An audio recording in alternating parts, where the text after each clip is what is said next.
Once again, we want to welcome to the power seat Nthabiseng Mamabolo. Good evening. How are you doing, Nthabiseng?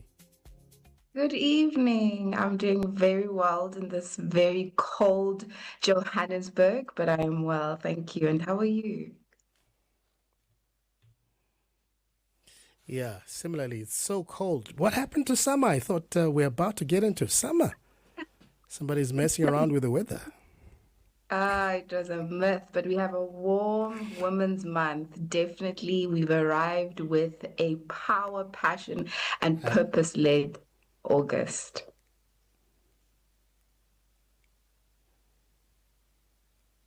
Absolutely. As we go into the show, I really want to find out what is the seat at the table. Please explain. Thank you. A Seat at the Table is a youth-focused nonprofit organization that is creating platforms for meaningful participation, leadership, and access to opportunity. We believe that young people should not only be spoken about, but they must be a part of the conversations, a part of the decision makings that are shaping their future. And through our leadership programs, our partnerships, and as well as our connections, we build institutional opportunities that can help them grow and lead. Ultimately, we are creating and have created a platform for young leaders to not just be observers in society, but active participants. We are having a conversation tomorrow as an example where we themed it from the union buildings to the boardrooms. I'm so excited for that.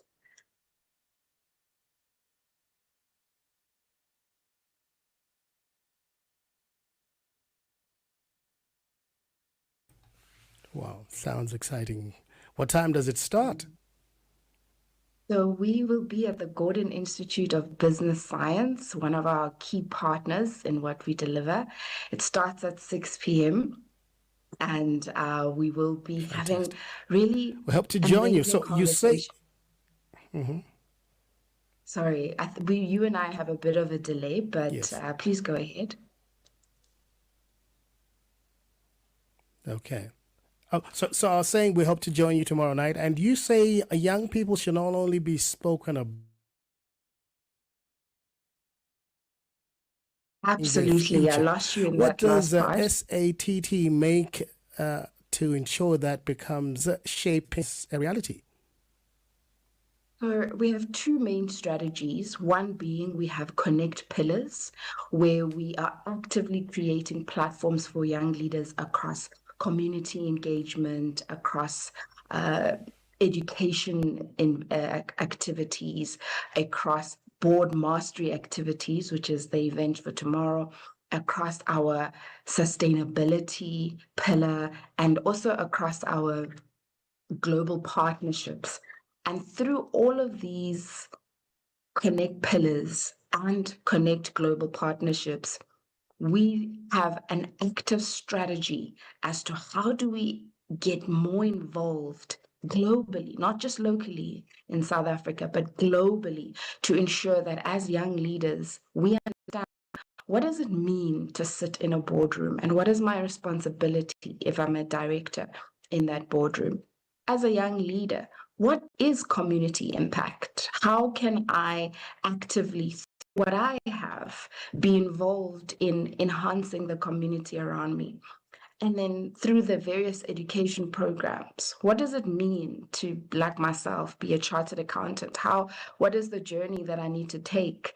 What universities do I need to go through? When we talk about connect sustainability, what does that mean? And how do I actively, as a young leader, participate in the global economy of sustainability and the green economy? How do I actively get involved? And at a seat at the table, we are giving our global ambassadors, as we refer to them. So once you take a seat at the table at any one of our initiatives, you become a global ambassador. We're saying that by 2030, we will have 1 million global ambassadors occupying a seat at the table where it matters most.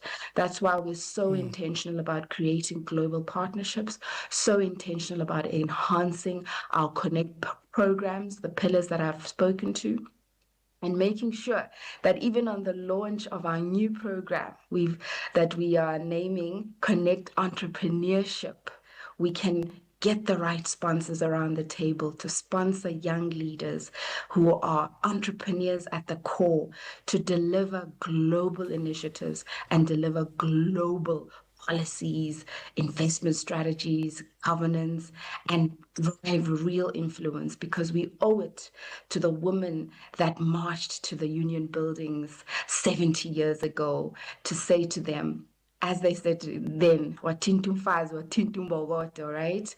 As we occupy a seat at the Yes. table, how are we continuing that legacy? What a legacy. The 1956 Women's March represents one of the most powerful demonstrations of a collection of great women who knew what they wanted in the history of South Africa. You think that young people today understand what the women in 1956 fought for? You know, it's a mix of emotions, yes and no.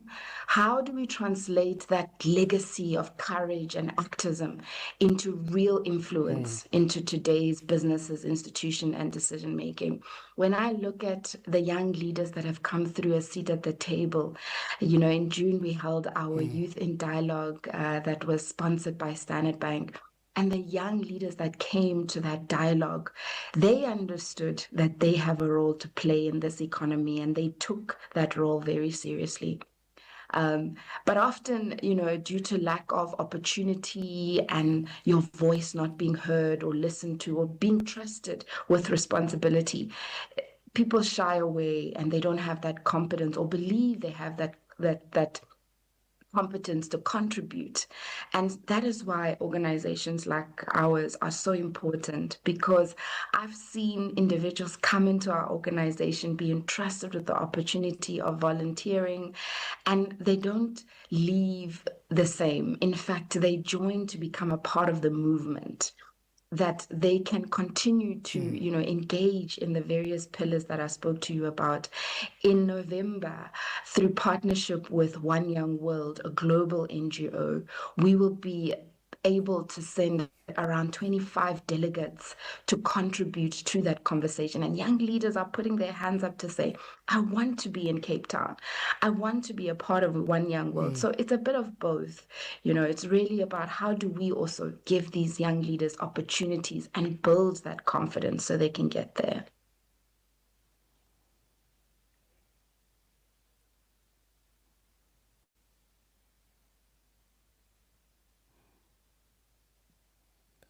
Yes.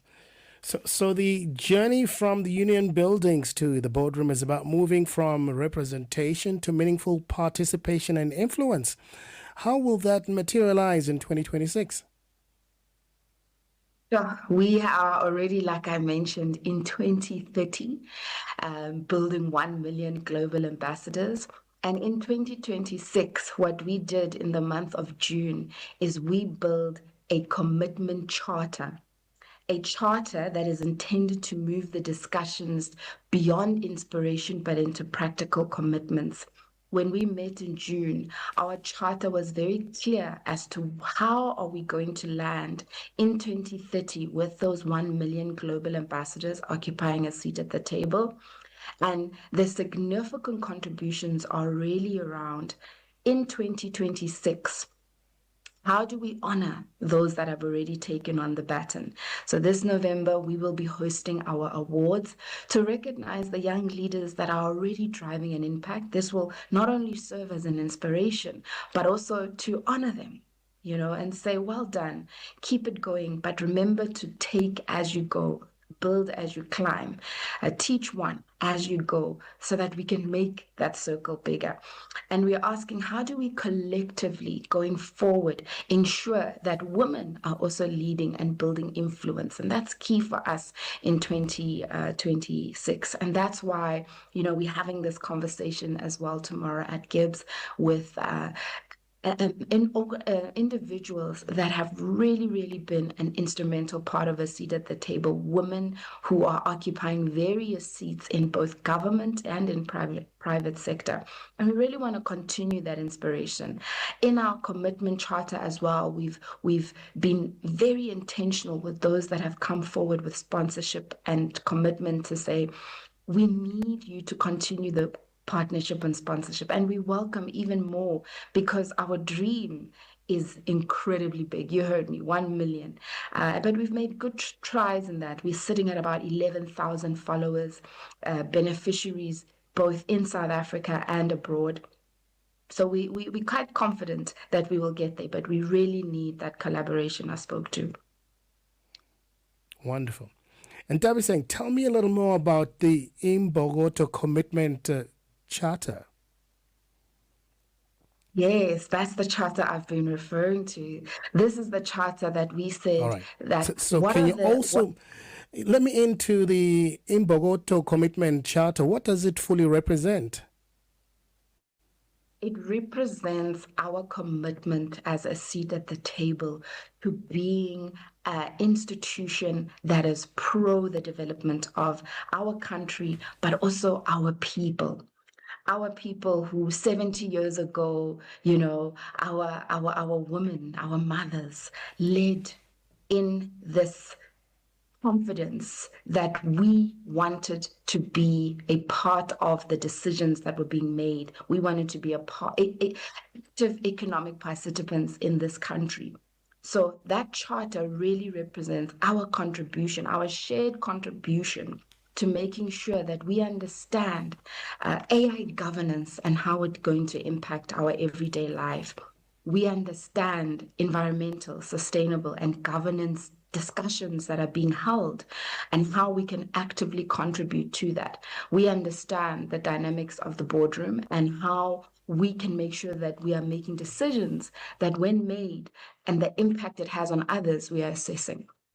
So that charter is very intentional to also say how many young leaders do we want to impact and make sure that as we continue this journey, they are building the circle even bigger, like I mentioned, with 1 million being the target by 2030. And we won't stop at 1 million by 2030. We'll continue that legacy.